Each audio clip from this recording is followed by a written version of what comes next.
लीजिए सर चाय।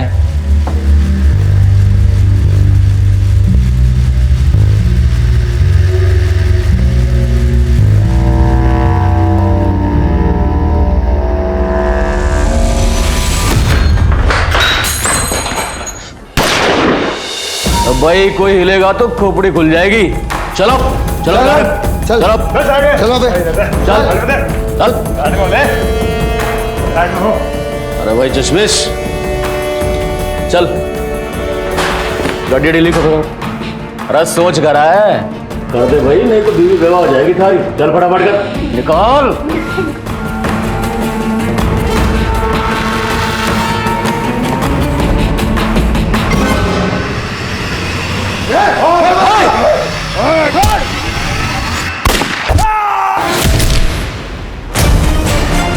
चलो चलो चलो चलो।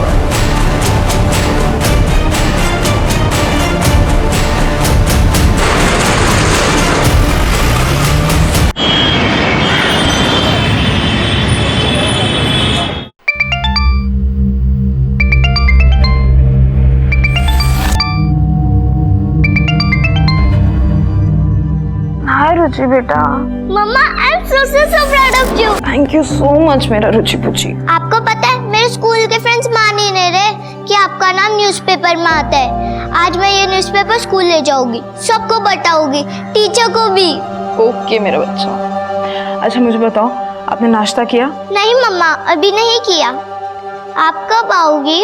आई miss you so much. I miss you too मेरा बच्चा। मम्मा ना आपकी बर्थडे से पहले आ जाएगी, mamma promise. Okay mamma love you. Love you too बच्चा। मुझे दे। हाँ बेटा नाश्ता कर लिया? क्या माँ 5 बजे तो ऑफिस से आई हूँ। आपको पता है मैं अभी रुचि से यही पूछ रही थी कि उसने नाश्ता किया या नहीं। कैसा होता है ना, सब माएँ एक जैसी होती हैं, सब माओं का सवाल भी एक जैसा होता है। अच्छा बाबा सवाल नहीं पूछती लेकिन सलाह तो दे ही सकती हूँ ना। हाँ देख रचना बेटा, ये नाम कमाने के चक्कर में ना तू दुश्मन मत बना लेना। छोटी मोटी खबरों तक तो ठीक था लेकिन तू अब जो कर रही है ना वो खतरनाक है। तुम्हारे सीनियर निशा को शौक होगा खतरों से खेलने का, लेकिन उसके शौक के लिए तुम अपनी जान खतरे में मत डालना, समझी? अरे अब उठ भी जा, कब तक सोती रहेगी? रात भर निशाचर की तरह घूमती रहती है। कितनी बार बोला कि अब ये करियर वरियर छोड़ो और शादी पे ध्यान दो, और इस बार मेरी बात नहीं मानी ना तो देख लेना। मम्मा क्या आप रोज रोज सुबह चालू हो जाती हो? फोन पे धमकियां कम आ रही थी क्या जब आप भी चालू हो गई? देख ये मजाक की बात नहीं है, मैं बहुत सीरियस हूँ। अच्छा अच्छा ठीक है बाबा, मैं शादी कर लूंगी, लेकिन शादी करने के लिए कोई लड़का भी तो मिलना चाहिए ना। अरे तो वो है ना तेरे ऑफिस में तेरे साथ जो काम करता है अभिषेक, उसमें क्या खराबी है? कर लो बात, जब देखो फोन ही आते रहते। हाँ, अभिषेक 100 साल जियोगे तुम। एक्चुअली मेरे घर पे ना तुम्हारा ही मुद्दा छिड़ा हुआ है। मेरी तारीफ कर रही थी या बुराई? तारीफ और तुम्हारी भूल जाओ। एक्चुअली वो क्या है ना कि मेरी मम्मी मुझे बार बार कन्विंस कर रही है कि मैं तुमसे शादी कर लूं। तो बोलो करोगे मुझसे शादी? यार तुम ना सुबह सुबह मेरा दम मत निकाला करो यार। अच्छा तुम्हें मुझ पर भरोसा नहीं है क्या? ये लो अपनी होने वाली सासू माँ से ना खुद ही बात कर लो। चलो। अरे अरे मम्मा कहाँ जा रही हो? बात तो कर लो अपने होने वाले दामाद से। हाँ अभिषेक सो सॉरी यार। एक्चुअली क्या है ना, मेरी मम्मा का ना रोज सुबह का यही गाना चालू रहता है, शादी कर ले शादी कर ले, इसलिए आज मैंने उनको ज्वाइन कर लिया। तुम्हारे न्यूज आर्टिकल का असर हो गया है। पुलिस ने कुरैशी को अरेस्ट कर लिया है, उसके यूनिट पर रेड करी और सारे के सारे बच्चों को छुड़ा लिया। अरे वाह अभिषेक, क्या न्यूज सुनाई है तुमने? बच गई ना बैंड उस कुरैशी की। हाँ बैंड तो बजाई दी तुमने। चलो ऑफिस में मिलते हैं।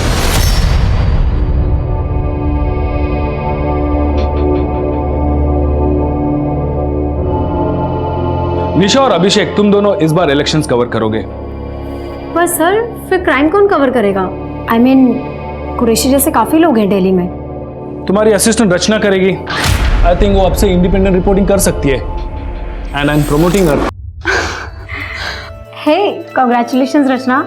Thank you so much sir. You deserve it Rachna, thanks कहने की जरूरत नहीं। पर हाँ, ट्रीट देने की जरूरत है।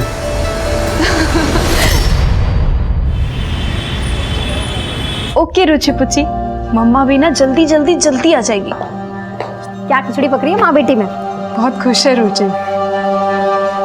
पता है, उसने अपने पूरे स्कूल में सबको न्यूज़ आर्टिकल दिखाया है।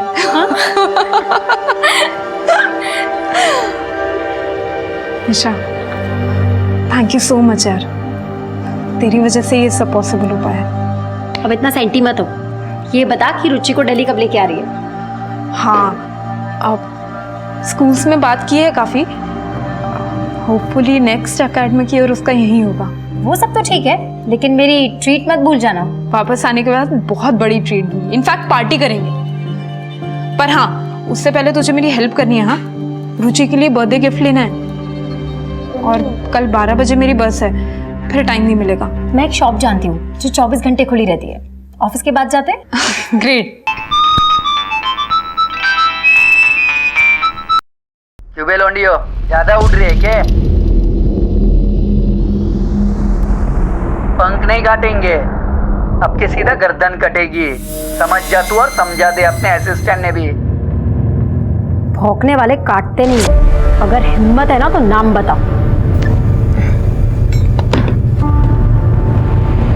अरे तू टेंशन मत ले, ये सब तो चलता रहता है। देख, हम ऑफिस के बाद जाएंगे, रुचि का गिफ्ट लेंगे, ठीक है? चल अभी मैं जाती हूँ।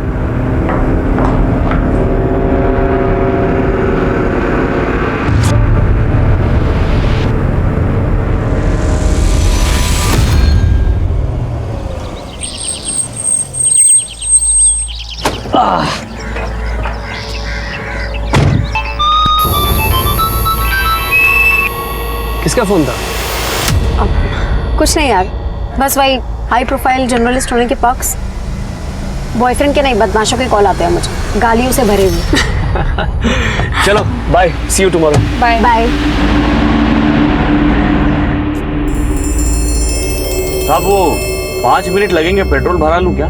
नहीं, हाँ हम ऑलरेडी बहुत लेट हो चुके हैं। पहले हमें घर छोड़ दो, उसके बाद जो करना है कर लेना। हाँ, रिटर्न आने में मेरा पेट्रोल खत्म हो जाएगा, मैं फंस जाऊंगा, फिर बस थोड़ा टाइम लगेगा। तो ये दिन भर से याद नहीं आ रहा था कि पेट्रोल डलवाना है? हाँ, और अभी सर्विसिंग के लिए भी दी थी ना गाड़ी। याद था मुझे, पर दिमाग से निकल गया पेट्रोल का। अभी अभी फटाफट भर लूंगा मैं। जो करना है ना जल्दी करो।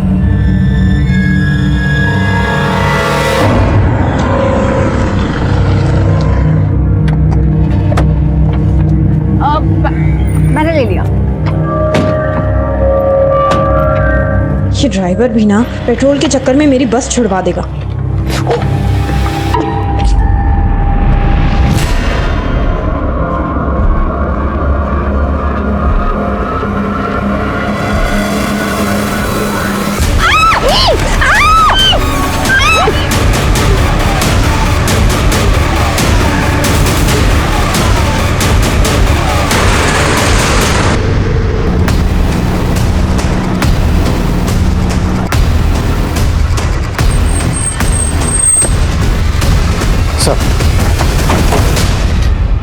सर, मेरा नाम अभिषेक है। निशा और रचना मेरी कलीग्स हैं सर। यही वो जगह है जहाँ पर हमारे ऑफिस का कैब ड्राइवर विष्णु रोज उन्हें ड्रॉप करता है।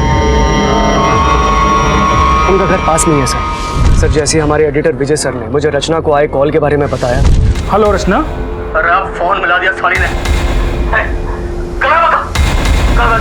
मार के फेंक इसको।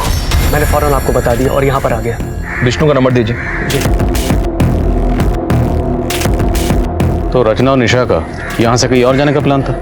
सर, मुझे नहीं लगता, क्योंकि रचना की आज 12 बजे की बस है। वो 2 दिन के लिए अपने घर जा रही है बुलंदशहर। हम तीनों ऑफिस से साथ में निकले थे, फिर हमने रचना की बेटी के लिए गिफ्ट लिया। फिर विष्णु ने मुझे घर ड्रॉप किया और निशा रचना को लेकर निकल गया। सर, विष्णु का नंबर तो बंद आ रहा है। ये विष्णु कैसा आदमी है और आपके ऑफिस में कितने अरसे से काम कर रहा है? 1 साल से सर, और 1 महीना पहले उसकी वजह से हमारे ऑफिस में बवाल हुआ था। विष्णु, ये जो रियर व्यू मिरर है ना, ये पीछे गाड़ियां देखने के लिए होता है, समझा ना? नहीं साहब, वो मैं पीछे देखने के लिए सेट कर रहा था। Oh God, is he drunk? तूने पी रखी है ना? नहीं विष्णु निकल जाओ यहाँ से अभी के अभी। साहब, मैं हाथ जोड़ के माफी मांगता हूँ, दोबारा ऐसा गलती नहीं होगा मुझसे। साहब बोलो ना आप, मैं माफी मांगता हूँ, मैं दोबारा गलती नहीं करूँगा। एक चांस और दीजिए प्लीज। तो निशा ने उस वक्त तो माफ कर दिया विष्णु को, लेकिन हो सकता है विष्णु के मन में कहीं खटास रह गई और उस बेइज्जती का बदला उसने अब लिया। हो सकता है सर, लेकिन आप प्लीज़ निशा और रचना को जल्दी ढूंढ लीजिए सर। निशा की माँ का रो रो कर बुरा हाल है। रचना की माँ को तो मैंने अभी तक बताया भी नहीं है। बेफिक्र रहिए, हम पूरी कोशिश कर रहे हैं। विशाल सर। विष्णु का पता लगा। जी सर, प्रेस वैन का रजिस्ट्रेशन नंबर मैंने हर टोल नाका और चेक पोस्ट पे भेज दिया है। सभी टोल नाका की सीसीटीवी स्कैन करो, बैरिकेडिंग करवाओ और हर गुजरने वाली गाड़ी को स्कैन करो। सर, आसपास कहीं भी सीसीटीवी नहीं है। वहाँ कॉर्नर पे एक पान वाले की दुकान है। उसने बताया कि सुबह उसके एक साथी ने लड़कियों की चीखने की आवाज़ सुनी थी, पर उसे कोई दिखाई नहीं दिया। इसका मतलब ड्राइवर विष्णु गाड़ी को लेकर यहाँ तक तो आया था, पर यहाँ आने के बाद उसका प्लान बदल गया। एक काम करो, विष्णु, रचना और निशा तीनों के फोन सर्विलेंस पर डालो।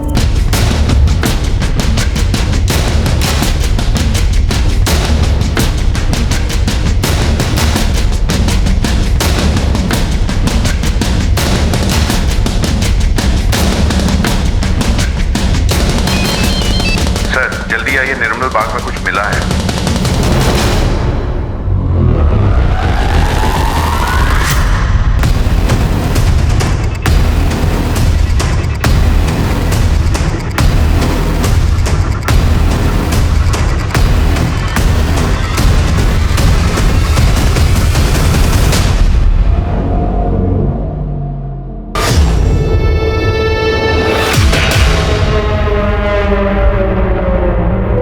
ये मर चुकी है।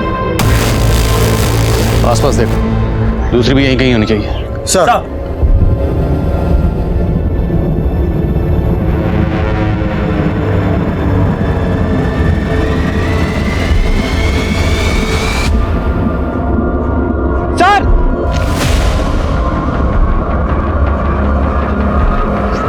सर जिंदा है। हॉस्पिटल भिजवाओ जल्दी। सर। सर, एक आदमी सुबह यहाँ से गुजर रहा था, उसी ने डेड बॉडी को देखा और उसी ने पुलिस को इन्फॉर्म किया। सर झाड़ियों में डॉल मिली। अभिषेक ने बताया था कि रचना ने अपनी बेटी के लिए गिफ्ट खरीदी। हो सकता है ये वही हो। फॉरेंसिक भेजो, हो सकता है किसी के फिंगरप्रिंट्स मैच हो जाए। दो जाबाज महिला पत्रकारों के साथ हुई इस घटना ने पूरी दिल्ली को हिलाकर रख दिया है। हमने आपको पहले भी बताया कि पुलिस के इस क्राइम सीन में पहुंचने के पहले ही एक पीड़िता की मौत हो गई, वहीं दूसरी पीड़िता की हालत नाजुक बताई जा रही है। सूत्रों के अनुसार कहा जा रहा है कि पीड़िताओं के साथ पहले दुष्कर्म किया गया। महिला पत्रकारों के साथ हुई ये घिनौनी वारदात एक सबूत है पुलिस और प्रशासन के खिलाफ। ये मीडिया इस केस को बहुत उछालने वाला है और कमिश्नर साहब का 2 बार फोन आ चुका है। ये ड्राइवर विष्णु मुझे 24 घंटे के अंदर अंदर लॉकअप में चाहिए। सर।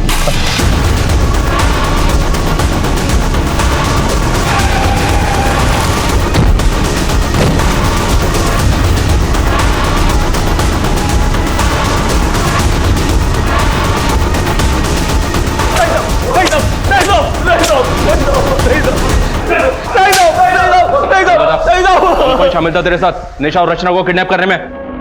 मैंने कुछ नहीं किया साहब, मैंने तो दोनों साहब को उधर ही छोड़ा था जहां मैं हमेशा छोड़ता था। तो अपना मोबाइल बंद करके छुप कर क्यों बैठा था?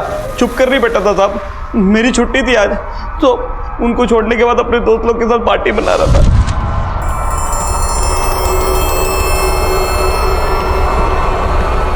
अरे यार ये बैटरी भी अभी डेड होनी थी।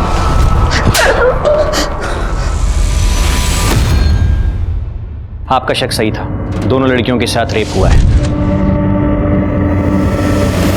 और निशा के गले के ऊपर जो निशान है उन्हें देखकर तो यही लगता है कि उसकी मौत गला घुटने से हुई है।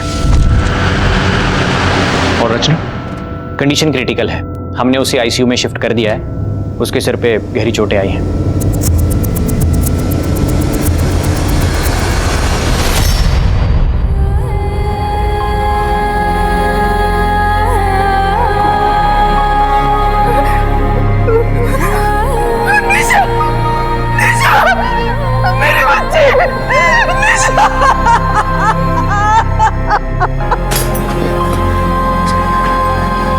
मैडम आप अंदर नहीं जा सकती।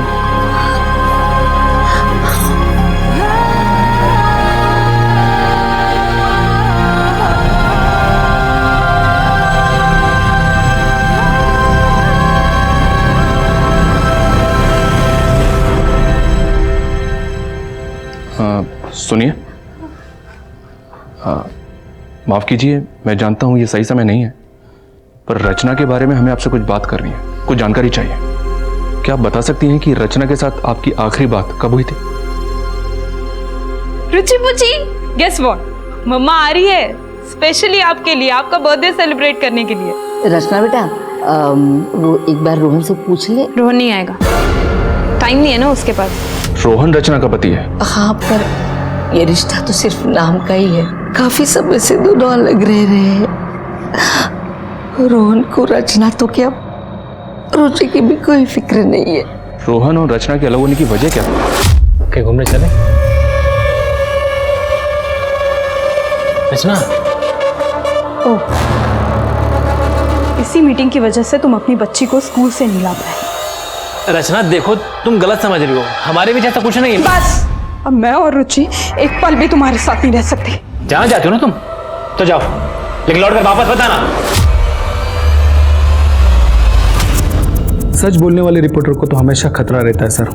निशा ने रिसेंटली एक मीट पैकेजिंग यूनिट के ऊपर एक स्टोरी ब्रेक की थी, जहां पे दर्जनों बच्चों को इलीगली काम पे रखा गया था।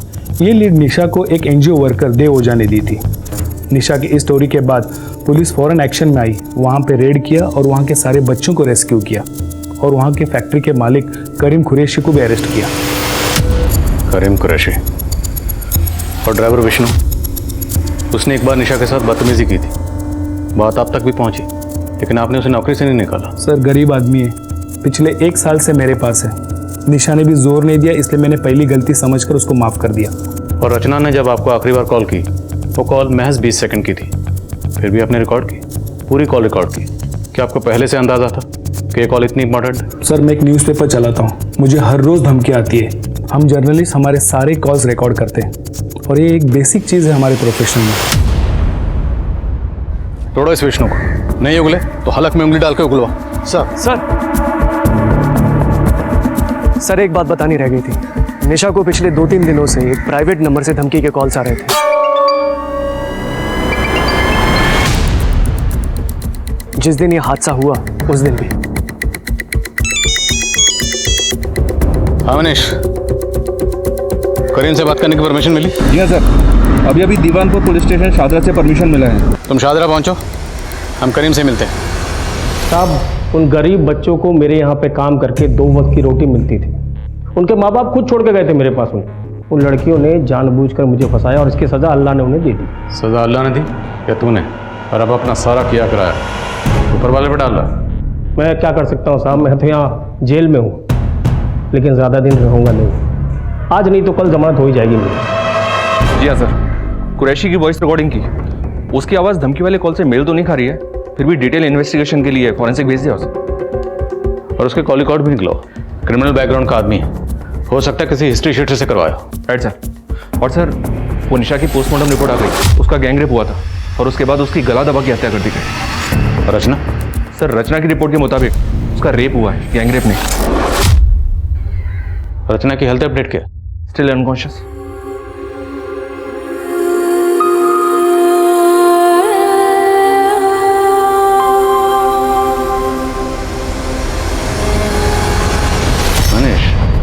दोनों लड़कियों को एक साथ किडनैप किया गया, जिसमें से निशा के साथ गैंग रेप किया गया और उसकी बेरहमी से हत्या कर दी गई। रचना के साथ सिर्फ रेप, ऐसा क्यों?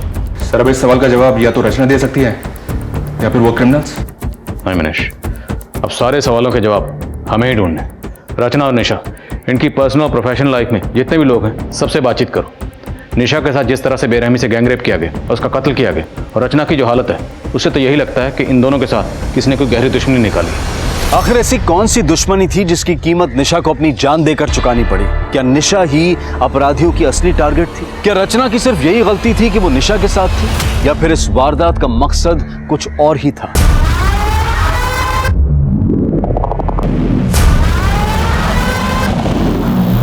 एक बात बता, कि गार्ड ने गोली मारी, या तो बात हमारी समझ में आ गई, लेकिन वो चाय वाले ने क्यों मार दिया?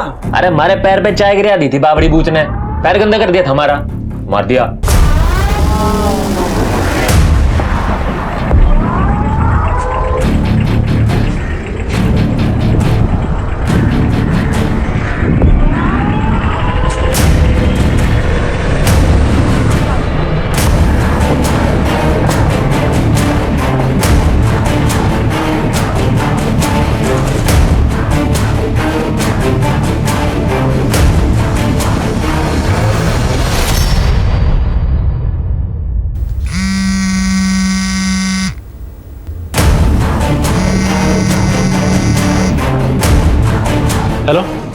अरे कांड खोल के सुन लो सब, अपने अपने फ़ोन के सिम निकाल के फेंक दो, कुछ दिनों के लिए अंडरग्राउंड होना है हमें। सर मेरे परिवार में कोई भी लड़की नौकरी नहीं करती है, लेकिन रचना को मेरी परिवार की इज्जत का कोई ख्याल नहीं था। उसे तो बस अपनी फ्रीडम भी आ रही थी। मेरी जो उसकी सहेली है निशा, वो उसे चढ़ाती रहती है, ये चढ़ती रहती है। मैंने कुछ कह दिया तो बेटी को लेकर मायके जाके बैठ गई। तो आप कहना चाहते हैं कि रचना को फ्रीडम चाहिए थी, इसलिए वो अलग होना चाहती थी, but from your side it was perfectly all right. हमारे बीच म्यूचुअली डिसाइड हुआ था कि अलग होने के बाद हम अपनी ज़िंदगी अपने ढंग से जी सकते हैं। अलग होने के बाद? लेकिन आपका तो रचना से डिवोर्स नहीं हुआ, फिर भी आपने एंगेजमेंट कर ली, और कानूनी तौर पर वो अभी भी आपकी बीवी है। इतना बड़ा हादसा हुआ, आपने कोई खबर नहीं ली। मैं खबर क्यों लेता सर? रचना और मेरे बीच में कोई रिश्ता है ही नहीं। रही बात तलाक की, तो हाँ मैं उससे तलाक लेना चाहता था, लेकिन रचना बहुत बड़ी लालची औरत निकली। एलिमोनी पे उसने 20 लाख रुपए मांग लिए मुझसे। सर इतनी बड़ी रकम मैं कहाँ से ला के देता? इसलिए उसे रास्ते से हटाने की कोशिश की ताकि झंझट खत्म हो जाए। सर मैंने नहीं मारा उसको, मैं क्यों मारूंगा उसे? जिस वक्त रचना और निशा पर हमला हुआ उस वक्त तुम कहाँ थे? मैं अपने घर था सर, बुलंदशहर में। ये तुम्हारे कॉल रिकॉर्ड्स, इनके हिसाब से तुम उस दिन दिल्ली में थे। सर एक्चुअली मेरा ट्रांसपोर्ट का काम है, मेरे पास कई ट्रक्स और टेम्पोज हैं। कई शहरों में मेरे ऑफिस हैं, दिल्ली में भी है सर। तो शायद उस दिन मैं वहीं रहा हूँगा। सॉरी सर, दिमाग से निकल गया था। जब तक केस सॉल्व नहीं हो जाता दिल्ली से बाहर नहीं जाओगे। मैं जा सकता हूँ सर? ये अभी पूरा सच नहीं बोल रहा, नजर रखो इस पे। एक बात कान खोल के सुन लो, हमारी संतान आने से पहले म्हारे को सोने के कंगन चाहिए।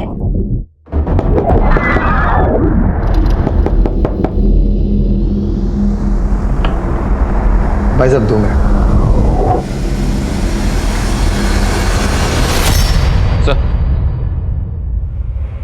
फॉरेंसिक रिपोर्ट आ गई है सर। विष्णु और उसके दोस्तों के वॉइस सैंपल्स किडनैपर से मैच नहीं हुआ। विष्णु ने कुछ और बताया? विष्णु का कहना है कि सर जिस दिन क्राइम हुआ था उस दिन निशा और रचना अपनी डेली रूट से घर नहीं गई थी, काफी घूमी थी। वो सनशाइन एनक्लेव वाला रास्ता लिया था।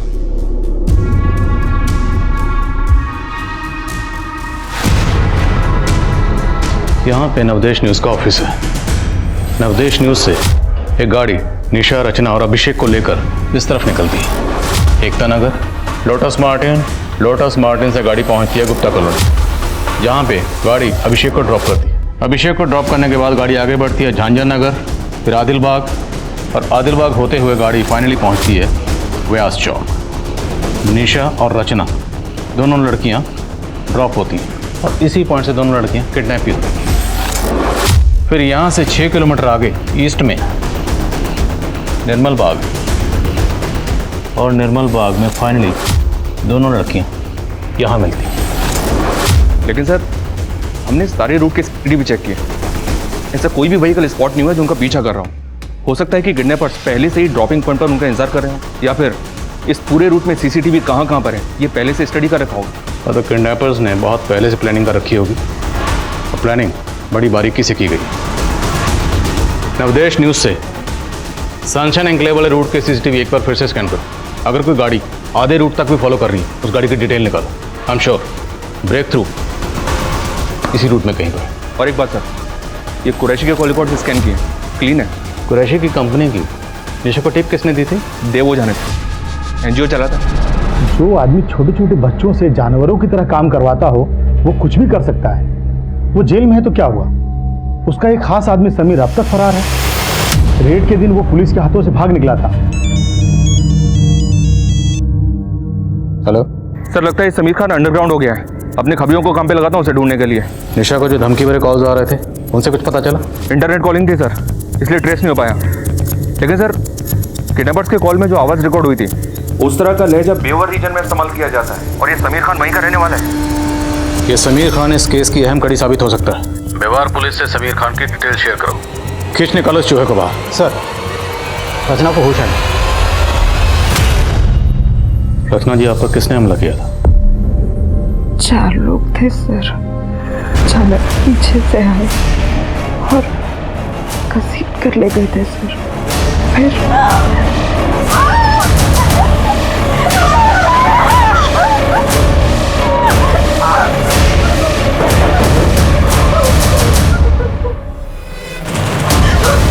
छोड़ो हेलो रचना। अरे आप फोन मिला दिया सारी ने। फोन की वजह से लोग डर गए थे। जो निशा के साथ रेप कर रहे थे उन्होंने मेरी आंखों के सामने उन्होंने निशा का गला घोट कर मार डाला और उसे चलती गाड़ी से फेंक दिया। और उसके बाद उन्होंने मुझे भी मारने की कोशिश की। मैंने उनमें से एक के हाथ पर काटा, खुद ही चलती गाड़ी से कूद गई। बस नहीं याद है मुझे, उसके बाद क्या हुआ मुझे कुछ याद नहीं। आपको उन चारों के चेहरे याद है या उनमें से किसी का भी चेहरा याद? स्केच बनवा सकते हैं? नहीं सर, बहुत अंधेरा था और उसके चेहरे पर मास्क था। अच्छा, आपस में बातचीत करते वक्त उन्होंने कोई नाम लिया हो, कुछ याद है आपको? रचना जी, हमारे लिए छोटी सी छोटी डिटेल भी बहुत अहम है, याद करने की कोशिश कीजिए। कौन सी गाड़ी से आए थे? टेम्पो था, छोटा टेम्पो, और टेम्पो के पीछे कुछ नंबर्स लिखे हुए थे। क्या नंबर थे? 36366। हाँ, ये आखिरी के डिजिट्स थे। शायद मोबाइल नंबर होगा। और कोई नंबर याद है आपको या कुछ भी? रचना जी, आपको किसी पे शक है? आपने जो कॉल अपने एडिटर विजय को किया था वो रिकॉर्ड हो गया है, आप उसको सुन लीजिए, शायद आपको कुछ याद आ जाए। अरे आप फोन मिला दिया साली ने। मार के फेंक इसको।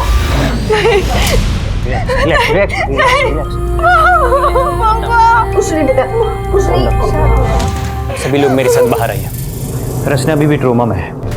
अगर रचना से हादसे के बारे में ज़्यादा बात की जाए तो उसे पैनिक अटैक आ सकता है, ब्रेन डैमेज भी हो सकता है। इसलिए बेहतर यही होगा कि आप कुछ दिन रुकें। Let her recover fast. Excuse me. देखिए, हम नहीं चाहते कि आपकी बेटी को कोई भी तकलीफ हो, लेकिन अगर रचना कुछ भी बताए या उसे कुछ भी याद आए तो प्लीज़ हमें इन्फॉर्म करिए। मनीष सर, एरिया के जितने भी टेम्पो वाले हैं सबको राउंड ऑफ करो। देखो ये 5 डिजिट किसके मोबाइल के हैं, और बहादुरपुर इलाके में क्राइम वाले दिन की जितनी भी फुटेज है उसे दोबारा स्कैन करो। ये टेम्पो इसमें ज़रूर मिलेगा। ये विष्णु और कुरैशी, इनके कॉल रिकॉर्ड्स फिर से स्कैन करते हैं, हो सकता है ये नंबर उनसे जुड़ा हो। RTS यानी रेप ट्रॉमा सिंड्रोम, ये एक मानसिक स्थिति है जिसका रेप विक्टिम पर काफी समय तक असर रहता है, और रचना भी इसी ट्रॉमा से जूझ रही थी। इतना ही नहीं, रचना ने अपनी आंखों के सामने अपनी दोस्त निशा को मरते हुए भी देखा था। रचना की मानसिक स्थिति काफी नाजुक थी। एक रेप विक्टिम के लिए रेप इंसिडेंट को बार बार याद करना काफी तकलीफदेह होता है। ये रचना की हिम्मत थी जो ऐसी हालत में भी वो पुलिस को एक नंबर का क्लू दे पाई। लेकिन पुलिस के सामने अभी कई चुनौतियां थी। ये देखना अभी बाकी था कि ये 5 नंबर्स पुलिस को इस केस में कहां तक ले जाने वाले थे। सर, मैंने सारे सस्पेक्ट और इस केस से जुड़े सभी लोगों की CDR चेक की, लेकिन कहीं भी कोई ऐसा नंबर नहीं मिला जिससे लास्ट में ये 5 डिजिट हो, 36366। सर, मुझे भी ऐसा कोई टेम्पो नहीं मिला जिस पे ये लिखे हो 36366। किसी भी टेम्पो पर नॉर्मली किसका नंबर लिखा होता है? मोस्टली तो ओनर का ही होता है सर। सर, कभी कभी टेम्पो पे ओनर के ऑफिस का लैंडलाइन नंबर होता है। हम लोग मोबाइल नंबर ढूंढ रहे हैं, शायद लैंडलाइन नंबर हो। एग्जैक्टली। अभी हमें इतना तो पता है कि ये क्रिमिनल जो भी है वो व्यवहार रीजन में कहीं से है। तीनों जिलों के STD कोड निकालो, उन STD कोड के साथ ये 5 डिजिट मिला के डायल करो। अगर ये किसी का लैंडलाइन नंबर है तो कहीं ना कहीं घंटी जरूर बजेगी। आ जाओ, बैठ जा। देखो भाई, 2 दिन में निकलना है हमें, सब लोग तैयार है ना? हमारी बात मानो तो ये सुपारी वाला काम ठीक ना है, और चोरी चकारी लूटपाट ठीक है अपने लिए। अरे मेहंदी, फट रही है क्या थारी? हैं? तू ना एक काम कर, तू ना जनानियों में रह भाई, ठीक है थारे लिए। जो चोरी चकारी तेरे बस का काम ना है। पिकअप वैन पहुंच रही है, मेरे फोन का इंतजार करना।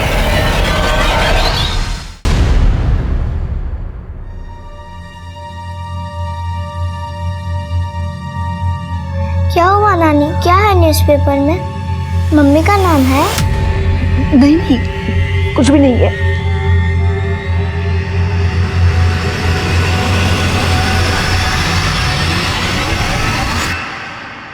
हाँ बल्ली बोल। अच्छा ठीक है, नजर रखो उस पर। समीर खान का पता चल गया, उठाओ उसे। सर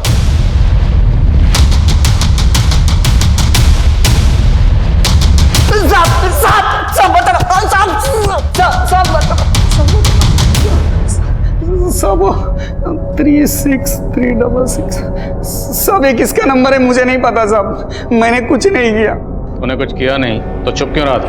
कुरैशी भाईजान के अरेस्ट के बाद पुलिस मेरे पीछे पड़ गई थी साहब, चाइल्ड ट्रैफिकिंग के चक्कर में साहब।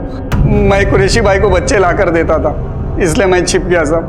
पर साहब वो लड़कियों से मेरा कोई लेना देना नहीं है साहब। तेरा लेना देना है या नहीं ये भी पता चल जाएगा। समझ सब पता था, निशा को मैं धमकाया था सब, पर मैंने कुछ नहीं किया साहब। जिस दिन ये कांड हुआ उस दिन भी तूने निशा को फोन किया? जी साहब। टुकड़ों टुकड़ों में इंफॉर्मेशन दे रहा। मारो साले, टुकड़े टुकड़े में समीर को वो सैंपल किडनैपर के वो सैंपल से मैच करने के लिए भेजो, और फिंगरप्रिंट्स भी। शायद उस डॉल पर जो फिंगरप्रिंट्स हैं वो इससे मैच हो जाए।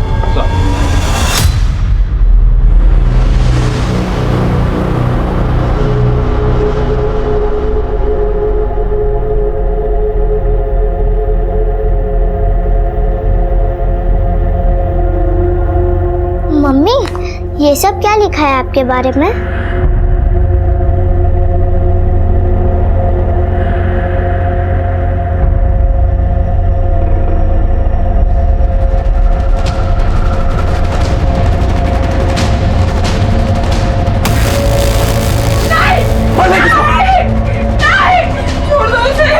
गाड़ी से फेंक नीचे इसको।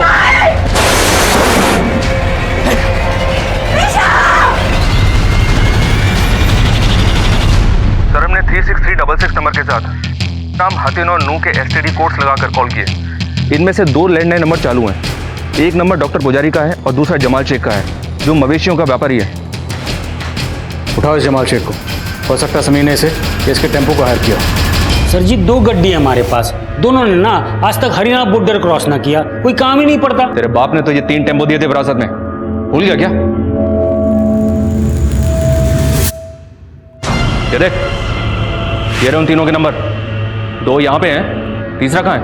ओ हाँ साहब जी, ये तीसरी गड्डी 3 साल पहले मेरा छोटा भाई कासिम ले गया था, तब से मैंने ना देखी। कहाँ है कासिम? बोल।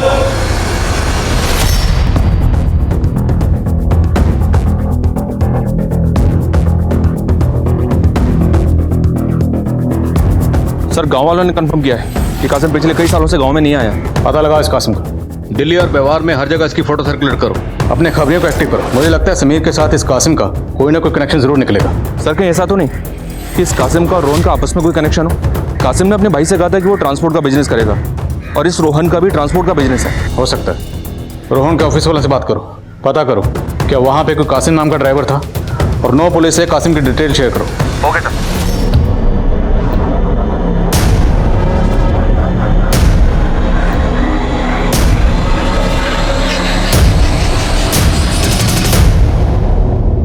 समीर के वॉइस सैंपल्स तो किडनैपर के बेवारी एक्सेंट से कुछ हद तक मैच करते हैं, लेकिन डॉल पर मिले फिंगरप्रिंट्स समीर के फिंगरप्रिंट से मैच नहीं करते। हो सकता है समीर ने कासिम को सुपारी दी।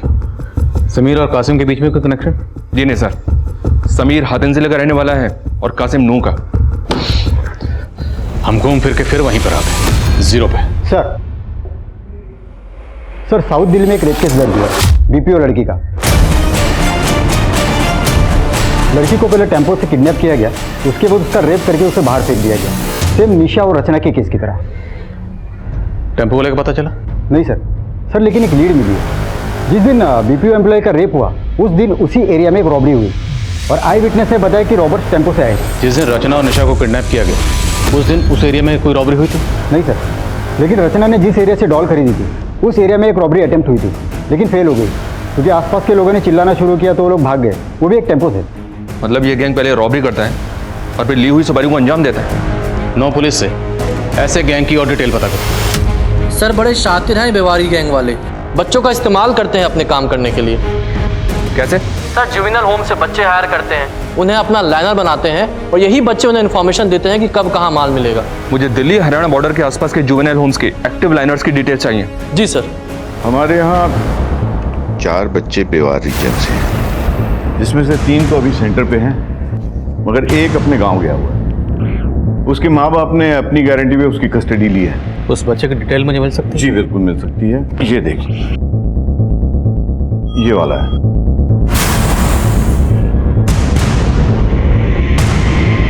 रघु नाम है ना तुम्हारा? डरो मत, तुम मुझे जो भी बताओगे वो हम दोनों के अलावा किसी को पता नहीं चले, तुम्हें कोई नुकसान नहीं पहुंचे। सर बैंक में सर कब कितनी सिक्योरिटी होती है, कब बैंक में लोग कम होते हैं, ये सब पता करना मेरा काम था सर। मैं ही उन्हें जानकारी देता और वो चोरी करते। लेकिन सर वो रेप और मर्डर से मेरा कोई लेना देना नहीं है, मैं कुछ नहीं जानता हूँ सर उसके बारे में। हमें पता है कि तुम उस सब में शामिल नहीं हो। तुम एक काम करो, जितने भी लोग थे ना उन सबके नाम यहाँ पे लिखो और उनके बारे में जो भी जानते हो वो सब।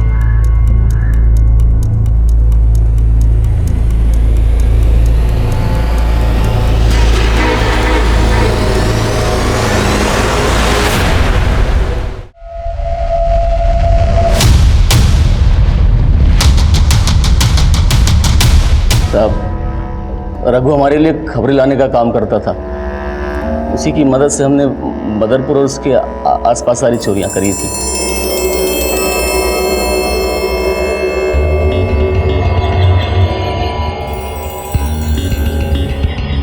हेलो भगवान दादा, माल उतर गया है और बैंक में भीड़ भी कम है, आप लोग आ जाओ।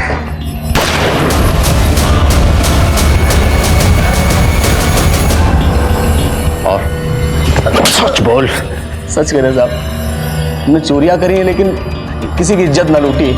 ऐसे सच नहीं बोलेंगे और तब ना सालों का। अरे साहब साहब साहब क्या साहब, आप झूठे कैसे फंसा रहे हो? हमारे खिलाफ कोई सबूत ना है आपके पास? सबूत चाहिए? सबूत चाहिए तो सुन, जिन 2 लड़कियों को तुम लोगों ने उठाया था ना, उनमें से एक लड़की बच गई है। उस लड़की ने तुम्हारे टेम्पो को पहचान लिया है।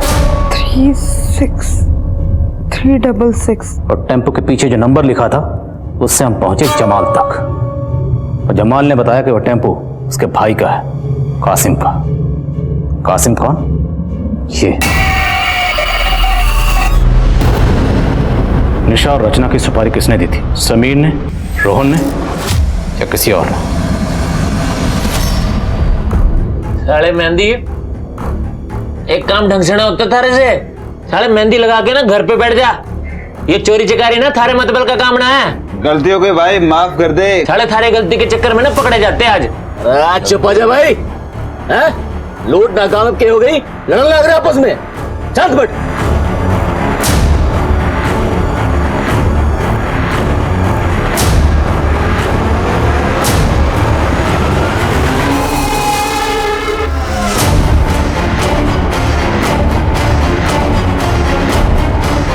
छोरियां कहाँ जा रही भाई?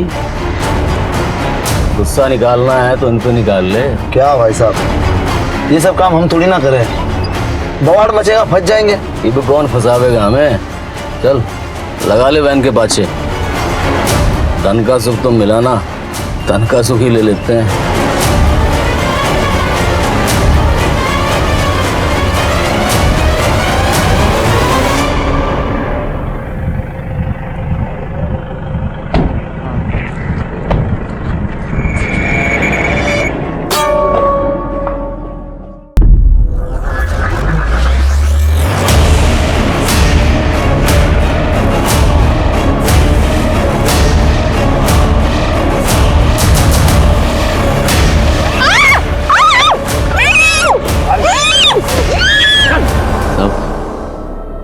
शराब के नशे में हमने दोनों छोरियों को उठाया था। उन्हें मारने का हमारा कोई प्लान नहीं था साहब। सोचा था थोड़े मजे वजे करके छोड़ देंगे। वो क्या हुआ कि एक लड़की ने किसी को फ़ोन मिला दिया तो हम सब डर गए थे, इसीलिए उसको मारना पड़ा। छोड़ दो उसे।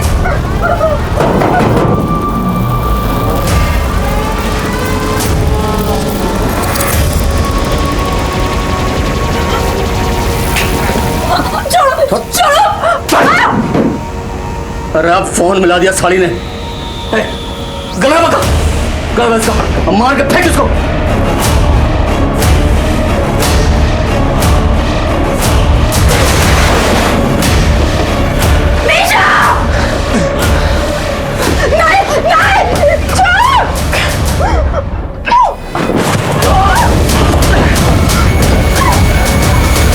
सुपारी उपारी ना किसी दी हमको साहब, हम तो हमेशा की तरह चोरी करने निकले थे। बस उस दिन किसी ने शोर मचा दिया तो भागना पड़ा हमको।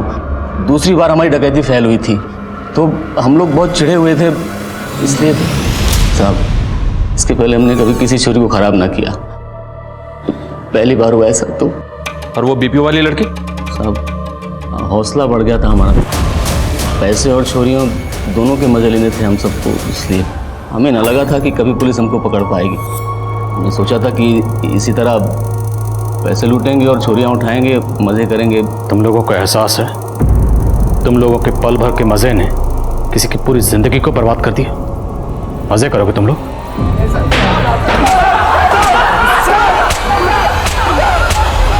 रचना और निशा के गुनहगार इस वक्त जेल में सजा काट रहे हैं। रचना के शारीरिक घाव तो भर चुके हैं, लेकिन उसके मन पर लगे घावों को भरने में अभी और वक्त लगेगा। कुछ लोगों का यह मानना है कि अगर उस दिन निशा और रचना रुचि के लिए गिफ्ट लेने ना जाती तो शायद बच जाती। अगर उनकी प्रेस वैन पेट्रोल स्टेशन पर ना रुकती तो वो बच जाती। लेकिन ये बात बिल्कुल बेबुनियाद है। अगर निशा और रचना वहां पर ना होती तो शायद उनकी जगह कोई और लड़की उस गैंग की हवस का शिकार बनती। जरूरत इस बात की है कि हम एक ऐसा माहौल तैयार करें जिसमें औरतें किसी भी वक्त कहीं पर भी आ जा सके और बेखौफ अपना काम कर सके। और ऐसे सुरक्षित वातावरण को तैयार करने की जिम्मेदारी पुलिस और समाज दोनों की है। एक सभ्य समाज की बुनियाद इसी से मजबूत होती है। अब मैं अनूप सोनी आपसे विदा लेता हूं, फिर मुलाकात होगी क्राइम पेट्रोल सतर्क में एक और नए केस के साथ। तब तक अपना और अपने परिवार का ख्याल रखें, सतर्क रहें, सुरक्षित रहें और देखते रहें क्राइम पेट्रोल सतर्क। जय हिंद।